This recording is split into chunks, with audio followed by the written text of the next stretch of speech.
Oi, tudo bem? Eu sou o Li Dias, do canal Grimório Adaptado, e hoje eu estou aqui para falar sobre um assunto que eu tive que pesquisar bastante, mas eu contei com a sorte de, no meio das minhas pesquisas, conhecer pessoas que acabaram me trazendo um esclarecimento que eu não teria conseguido naquele momento somente pela literatura a que eu tive acesso. O que aconteceu na minha jornada, nesse início da minha jornada? Depois do momento em que eu consegui ali elaborar uma liturgia para poder fazer um ritual de evocação angélica, onde eu buscava de alguma forma um contato com as forças sutis dos aspectos divinos do Criador, em um determinado momento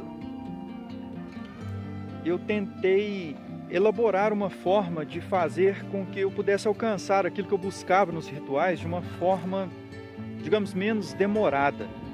Um ritual cerimonial, ele leva muito tempo, porque você passa por um período de preparação, segundo a clavícula de Salomão, por exemplo, que leva em torno de 9 dias, onde você se abstém de bebidas alcoólicas, de sexo, de maledicências, você tem que ficar em constante oração, se abstém de comer carne, então você tem que se alimentar de uma forma mais frugal. E tudo isso tem um objetivo, é algo que eu não entendi no princípio. No meu ponto de vista, aquilo ali era algo que estava relacionado aos conceitos religiosos envolvidos naquilo ali.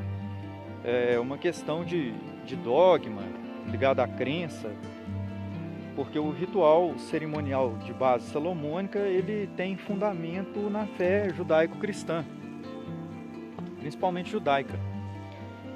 Então, eu procurava uma forma, digamos, um pouco menos elaborada para situações emergenciais, porque nem sempre se tem tempo. Às vezes uma coisa que você tem urgência e você precisa da ajuda dessas forças sutis, você não vai ter tempo de se preparar 9 dias fazendo esses jejuns e abstinências para depois, no dia do ritual, fazer um ritual que leva aí em torno de 2 horas e meia, 3 horas, 4 horas. É uma coisa muito demorada, um processo longo. Então, nessa minha tentativa de alcançar uma forma mais simplificada de realizar esse ritual, eu cometi alguns erros e eu comecei a perceber isso em um dia específico. Eu não estava naquele momento, como que eu posso dizer, preparado para realizar um ritual de evocação.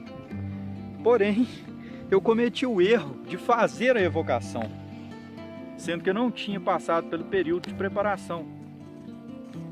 Aqueles 9 dias de jejum, de abstinência, de se alimentar de carne. Eu não me lembro exatamente qual foi o ponto, mas eu me lembro que eu não estava cumprindo com aquilo ali. Então aconteceu o seguinte: durante o momento em que eu realizava aquela oração espontânea, eu acabei proferindo as palavras de evocação. E eu chamei um arcanjo. E naquele momento, eu senti a temperatura do quarto onde eu estava baixar drasticamente e manifestou-se então uma energia muito pesada, uma energia muito densa, e que logo de cara eu já senti o frio que deu no ambiente, aquele frio de gelar até os ossos, meus braços ficaram doendo de tanto frio, e foi uma coisa assim instantânea. E eu percebi, eu fiz besteira, veio um espírito aqui que eu não esperava. Naquele momento eu ainda não tinha lido nada sobre Tritemis. Eu já tinha ouvido falar de Tritemis, mas eu não tinha lido nenhuma das obras dele. Depois aí naquele momento ali eu cometi mais alguns erros. Eu tive que fazer logo em seguida um ritual mesmo completo para poder banir aquela energia, porque mesmo tendo terminado o ritual, aquela energia ficou. Eu senti aquela força tentando me atingir de alguma forma, me oprimir ali de alguma forma. Minha capacidade de falar começou a ser alterada, eu comecei a ficar com a língua, com dificuldade de falar, minha língua começou a ficar bamba, as palavras começaram a sair com dificuldade. Mas eu persisti, consegui terminar o ritual, fiz a despedida. Não sei se esse ser foi embora, porque depois deve ter ido, porque depois que eu fiz o ritual completo, cerimonial completo, eu chamei Michael e a sensação foi de paz, de tranquilidade. Não tive mais aquela sensação daquela energia pesada. Porém, algum efeito negativo deve ter ficado, porque passados uns dias ali a minha vida virou de cabeça para baixo. E foi bem difícil de banir aquele efeito negativo de vez. Então, depois, conversando com outras pessoas, que eu fui aprender e fui compreender o que é que tinha acontecido. A questão é que, como nós estamos aqui no mundo da matéria, onde a energia é condensada, a energia vibratória é densa, essas forças espirituais que habitam aqui nessa atmosfera também são uma energia sutil, porém de natureza densa, assim como a matéria. Eu não sei se vocês vão recordar, ou se já chegaram a assistir em outro vídeo, se eu não me engano, eu acho que eu até falava era sobre runas, não me recordo bem. Naquela ocasião eu falei que eu tive acesso a alguns livros e eu fui entender uma questão onde dizia que o nome de Samael era representado de forma gemátrica pelo número 131, que somado 1 mais 3 mais 1 dá 5. Então eu fiz aquela ligação com o pentagrama, que é representado pelos 4 elementos, que representa por sua vez o homem. Porém, além desses 4 elementos, tem ali também a quintessência, que é o fractal divino, né?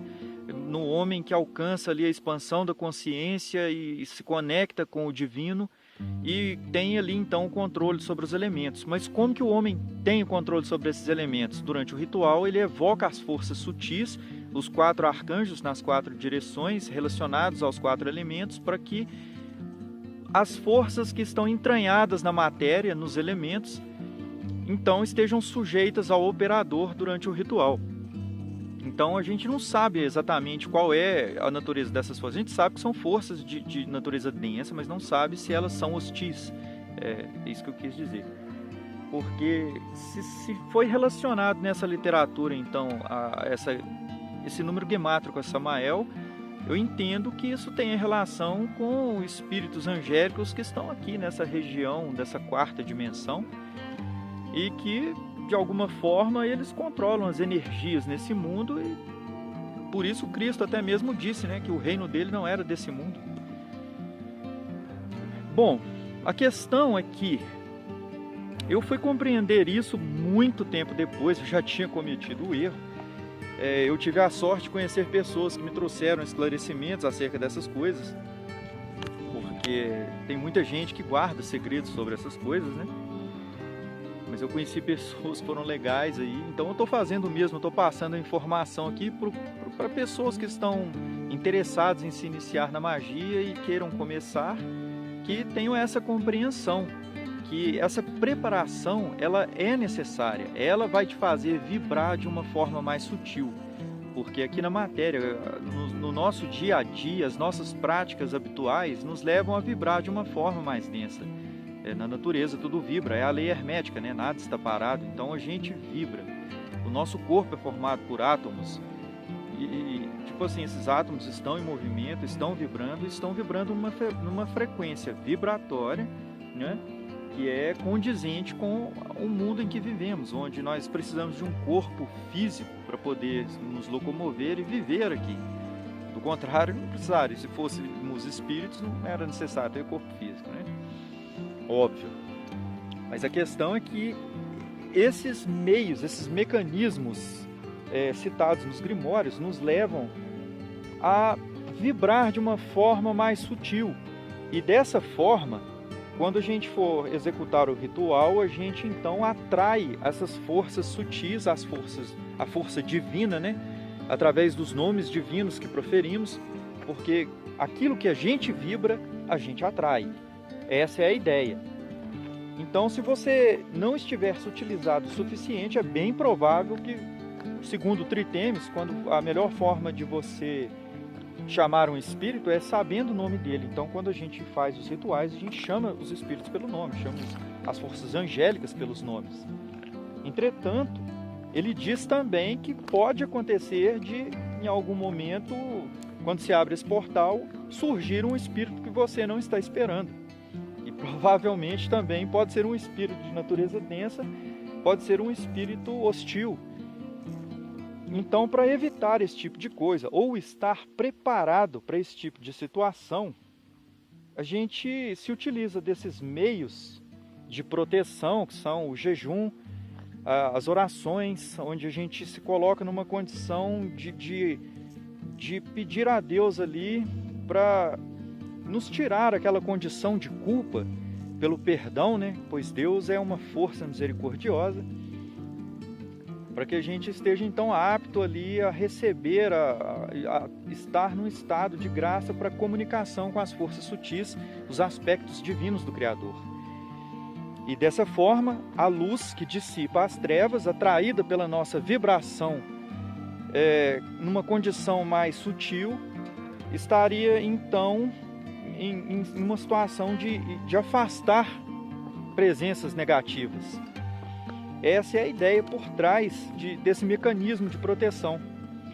Então eu vim trazer isso aqui hoje para que você tenha isso em mente, para que você tenha consciência disso e tenha uma boa prática, não tenha que passar por erros como os que eu cometi para poder alcançar o conhecimento na prática. Eu fico por aqui e a gente se vê. Até mais.